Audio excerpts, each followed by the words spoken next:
Hey, what's up, Laker fans? It's Jonathan here, the sports judge. How did you guys like that game last night? That was an encouraging sign by the Los Angeles Lakers. What a bounce back performance for a team that underperformed, that didn't play well in the first game of the series opener.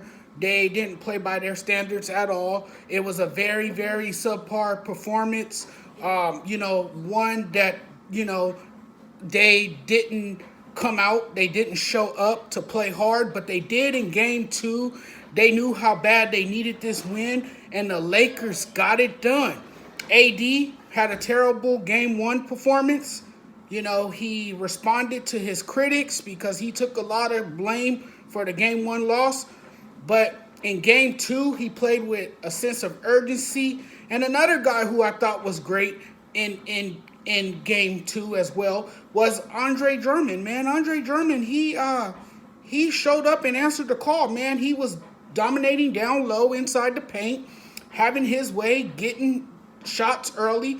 And I thought that kind of set the tone for the Lakers. And then LeBron James, man, he had a phenomenal performance as well. And people think that I owe him an apology for, saying that age had finally caught up to him. Well, hey, LeBron James, he's known to respond as well.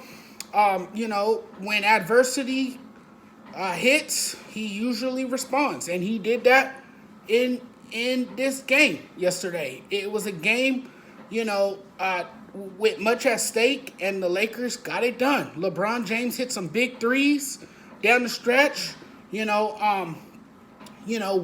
a way to come back. Now the series is even, one apiece, and now the series will shift to LA for games 3 and games 4. And don't expect Devin Booker to fall asleep again. I mean, he didn't have his best performance yesterday. He gave it his best effort, but he didn't have a performance like you saw in game 1. He didn't put up monster numbers in games 2 like he did in game 1. So I expect him to have a better game 3. This series has seen a different dynamic now that Chris Paul is ailing. He's not 100%. You saw that last night. He didn't play well at all. And so now the Lakers can take advantage of that. You don't like to see any player injured.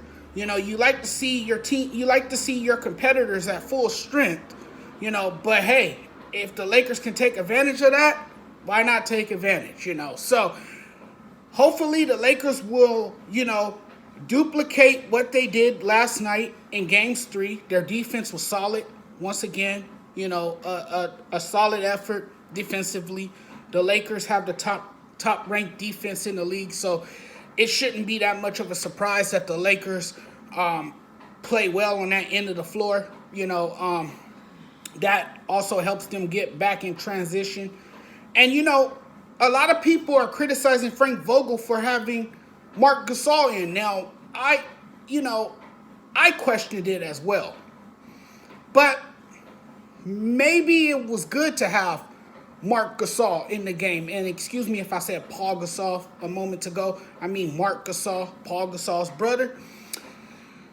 That guy has experience, okay? He has playoff experience. He's been around a very long time. And I thought with his presence on the floor, that, not only opened the floodgates for them to, take a commanding lead in that game, but it also spaced the floor for the Lakers, and it also created scoring opportunities for Anthony Davis.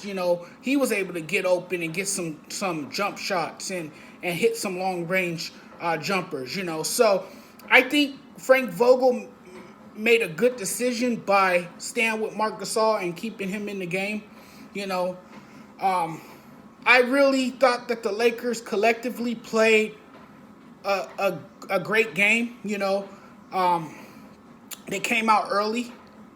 They attacked early. They, got to the basket.